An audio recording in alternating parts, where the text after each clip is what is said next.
No había, Pepe, no había... ¿ya había colegio, aula de colegio aquí en aquel entonces? Sí, Había, siempre había. Siempre. Pepe, ¿quiénes quedáis aquí? ¿Tú tampoco vives ya aquí en San Isidro? Yo le voy a decir una cosa. Mi mujer se ha criado en La Zaunda. Allí me parece que es donde nació Antonio Molina. Sí, una calle, casi allí. Antonio Molina ha cantado allí en la puerta de mi mujer muchas veces, ¿sí? Que pasaba el muchacho, y además Antonio Molina ha venido aquí, era lechero y venía aquí por leche ahí a jardín. A lo de Antonio, a una cabaña que había, ¿no? Sí, una vaquería que había ahí también. Ajá. Pero aquí no cantó nunca, se sabe que cantaba. Yo sí, nosotros fuimos a escucharlo de cantar la primera vez que cantó en Málaga y eso, porque yo he sido mucho aficionado al cante, gustarme, vaya, escuchar cante bueno. Y padre para descanse también. Y llegamos a otro contertulio, gran amigo también, Andrés Sánchez Navarro. Quizá es hermano de Pepe Sánchez Navarro, pero por la edad no es que sea mucho más joven que él, no es que sea mucho más joven que él, pero quizá... Pero, amigo también, pero Pepe es más amigo que Andrés. No seas pelota, Eso es una puntuación que lo tendremos en cuenta y lo haremos saber después. Andrés es un poco más joven y aunque sean hermanos en el mismo casa, en el mismo lugar, pero cada uno tiene sus vivencias y su forma de ver las cosas. En este caso, Andrés, ¿con qué edad llega aquí a San Isidro? Pues llegué con 9 añillos por ahí, más o menos. ¿Y qué te encuentras? ¿Qué vivencia? ¿Qué cambio con respecto a Churriana? Me encuentro igual porque yo estaba allí en Churriana, en el gallinero de Don Moisés, y aquí pues me encuentro con una escuela que estaba Don Pedro Amezcua Soto, que por cierto, Andrés, lo tengan su para gloria. nuestros oyentes, por favor, puntualiza, porque se vaya a creer que Don Moisés tiene una granja. Como dice el gallinero, Don Moisés. Allí, peor, nosotros estamos allí en la escuela, ¿sabes tú? Eso lo habrá conocido. Total, que Don Pedro, el pobrecillo, la mitad de las veces no podía venir. El maestro escuela de aquí. Sí, porque se salía al río y ya no podía cruzar el camino, o padecía de reuma, y como tenía que arrancar una moto y aquello no arrancaba ni a tiro, pues pobre llamaba a Carmen diciendo que no venía, nosotros locos de contento. Total, cuando venía la moto empezaba a ir a arrancarlo, y nosotros, cada vez que le daba una patada, y Don Pedro por una calma, no soportó. Después, posterior, pues mis padres nos quitó de la escuela, porque había que trabajar en el campo, y nos puso con un maestro de pago, Don Moisés, el de la patita tiesa, que al subirse a la bicicleta hacía así, iba por Don Miguel. Don Miguel Beibel, bueno, he dicho Don Miguel. Don Miguel Moisés. No, yo he dicho Don Miguel. Ha dicho, Oye, si me antes Don corrí, Miguel, yo Don Miguel. Hombre, te dije que se callara y cuando estaba uno... Vamos a aclarar el nombre, claro. El nombre de la pierna tiesa, como tú dices, ¿cómo es? Miguel. Don Miguel, ya está. Pues, Ya hemos dilucidado. Y nosotros todos cachondeando, y hasta que no bajaba el llano, no ponían la otra pata en el pedal. Eso por un lado. Luego el Cortijo San Isidro llegó en una ocasión a tener 170 y tantas personas de población. ¿Sí? Sí. Aquí hubo una juventud que yo me acuerdo que hicimos un recuento una vez y había 7 o 8 casas de colonos y cada casa eran 5 o 6 hermanos. ¡Qué bárbaro! Y los Vázquez eran muchos más, ¿no? Pero vamos. Sí. Y eso también suplía un poco los que eran menos. Sí. Y entonces ahí nos poníamos a jugar en el llano a la pelota. Eso me refiero, digo, tú a lo mejor que eres más joven te pilló un tiempo mejor para el Y juego. empezamos y que lo que había, jugar ahí. Andrés, y las casas, tantas casas como ahora no habría, ¿no? No, Ni tantos muchas almacenes. menos. Y esto, después han venido mucha gente después, como Juan Narao, han venido mucha gente de por ahí que se han agregado a San Isidro. Ajá. Y entonces ha prosperado esto como en todos los sitios. San Isidro ha ido para adelante.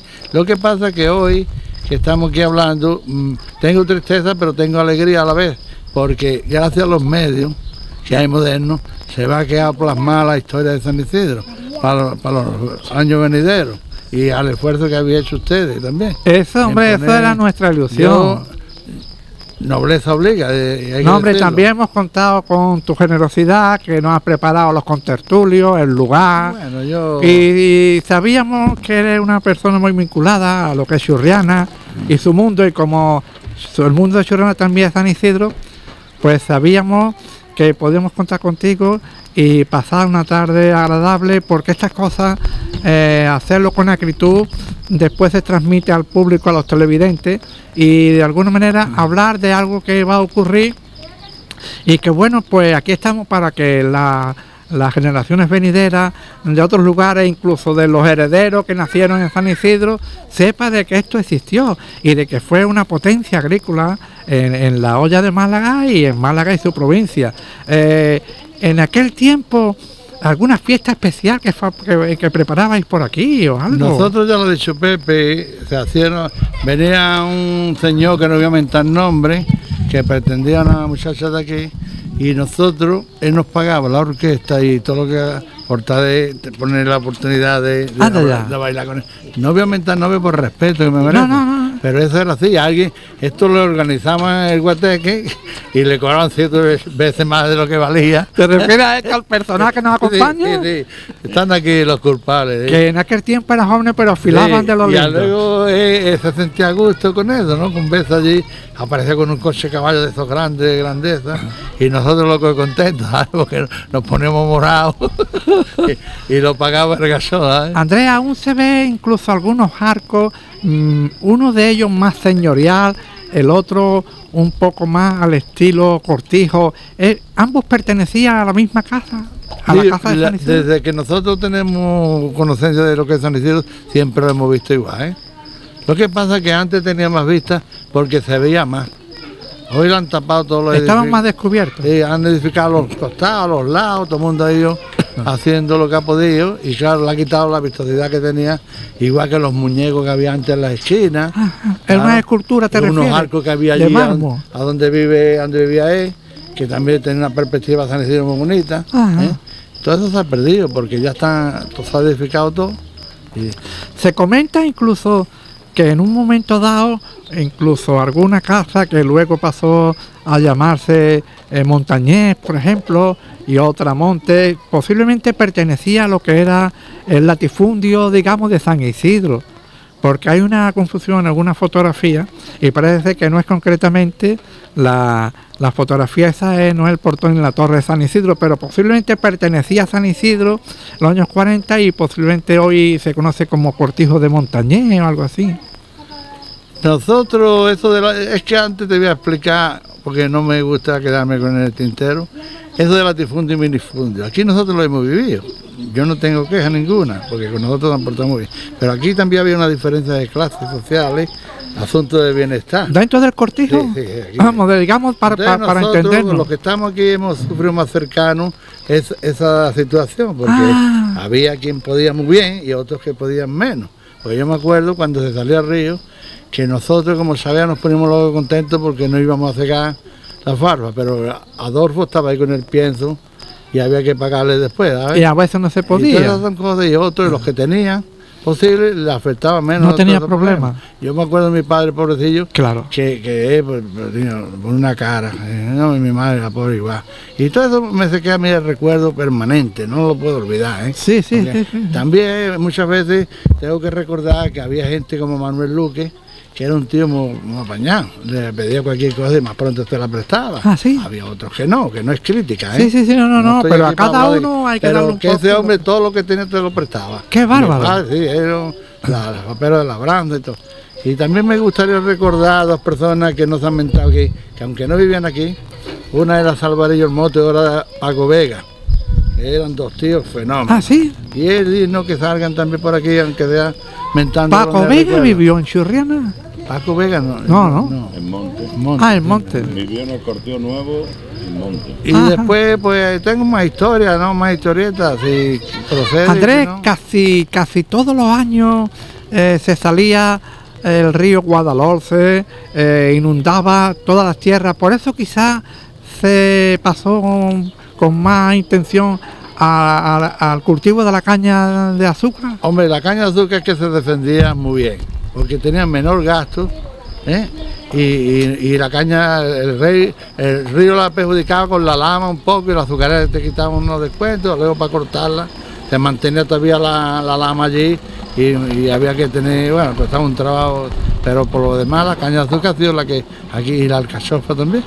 Lo que pasa es que la alcachofa y la caña cuando venía los años fríos, pues se la cargaban Se perdía. y era la ruina también, porque todo el mundo comía de eso. Sí. Y los que tenían menos posible comían de las vacas suizas, porque con la vaca suiza el lechero le pagaba casi a diario el que pagaba. Exactamente. Y ¿También estaba la cosa así? Y cuando ¿Ah, sí? cobraba las cañas le pagaba 2 por ciento. Eso era una cadena, ¿no? Claro, que estaba claro. establecida así. Claro. Así hasta muchas familias, entre ellos y nosotros. Y hemos estado luchando en el Pilaño. Sí, Los padres, sí. así nos hemos criado, de esa manera. Sí, claro. Con la ayuda. Después ya con el tiempo cada uno fue cogiendo un camino, se fue quitando de... En el caso, uno de los últimos que salió de aquí fui yo, de la edad mía. Ajá. Porque los demás se fueron todos por ahí, así, buscándose la vía. Muchos de ellos, no, otros no. Y yo ya me quedé ya hasta que me coloqué en el aeropuerto, que también cogí el vuelo y me largué de aquí. Pero antes de eso me gustaría recordar... Recuerda incluso algunos amigos tuyos de la niñez que ya se perdieron para siempre o no los Yo conoces. tengo que recordar a Rito, que Dios lo tenga en gloria, porque Rito fue el tío que yo más reí en mi vida. Andrés, había uno que era muy delgadito. El Litri, pobrecillo, Que tenía un nombre de y el torero. chamaco, también, es lógico que salgan aquí, eran muy buena gente y se han quedado con nosotros ahí. El día que vino el Litri de su pueblo, estaba con una boina que le llegaba a la nariz, unas patillas así de delgada, mira, y los pantalones a media caña, ¿eh? Un negro, pobrecillo, pero más bueno, y el chamaco igual, la modesta también. Total, a lo que yo me vengo a referir a Rito, era que los garabitos, como le decíamos nosotros, no nos dejaban de jugar en los veranos en el cuarto al dominó. Y se metían ellos los primeros allí. Y nosotros nos ponemos de acuerdo con el Rito para que esta gente que sale de aquí y por la ventanilla, el Rito se ponía de ahora y un cubo de agua en boca, y salían los garabitos, todos, los pobrecillos, letejando. Andrés, hoy prensa, radio y televisión en cualquier lugar, pero en aquel tiempo, recuerda, por ejemplo, no sé, si viste aquí la primera radio, escuchaste y viste la primera televisión. Hombre, nosotros teníamos la suerte de tener aquí un amiguete que era Antonio Solano, que nos dejaba en su casa ver la radio, escuchar la radio.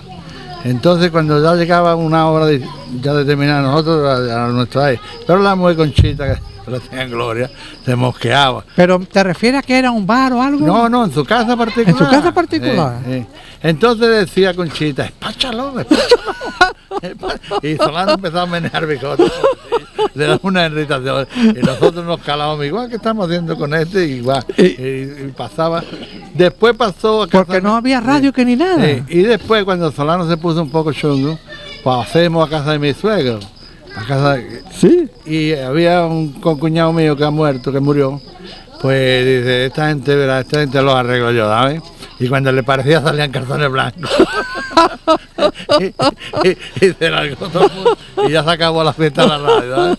Eso es lo que yo quería decir sobre la vivencia, la diversión que había. Sí. Porque Claro. luego había otras diversiones, que íbamos a Málaga, unas cuadrillas de jóvenes. Claro. Una noche juntemos 5 duros y le compramos los reyes a los niños de Pedro que vivía ahí. Muchas. Bueno, otras noches gastamos dinero y nos veníamos en un coche de caballo y le pagamos cargando los de Alfarfe y de Cabo y las carretas de Manuel Luque y de Oceito y esa y como esa. Y una noche buena, que lo recuerdo, pues estaba el padre Vicente, que estaba en el aeropuerto. Sí. Y varios allí en la casa de Manolo González, el barecillo que tenía allí. Y allí estaban todos allí medio enmayados. Hay una noche buena aquí. Aquí hay que hacer algo. Total, inventemos. Y digo, venga, vamos a buscar carne por ahí. Aquí, y nombramos al verdugo al padre Vicente. Uno, y un hornillo trajo uno, la sartén con aceite.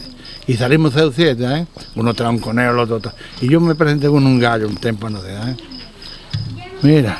Y algo así con el gallo, le retuerzo el pescuezo y lo largué en el suelo y pegó un gallazo. Y dice uno, adiós, la hiciste, la ruina, el gallo era para esto segura, que lo tenía la gente guarda ahí para la Navidad, mira. Cuando aquello yo lo escuché, cogí el gallo, busquemos una palangana de agua, le metimos al gallo las patas en el agua y dándole tortacitos, y el gallo con los ojos huertos, ¿sabes? Y lo cogí y lo metí en el agua otra vez, le cocí los alambres, yo no sé si el gallo se revivió o no. Lo cierto es que aquello fue con el susto que había en aquella época. Claro.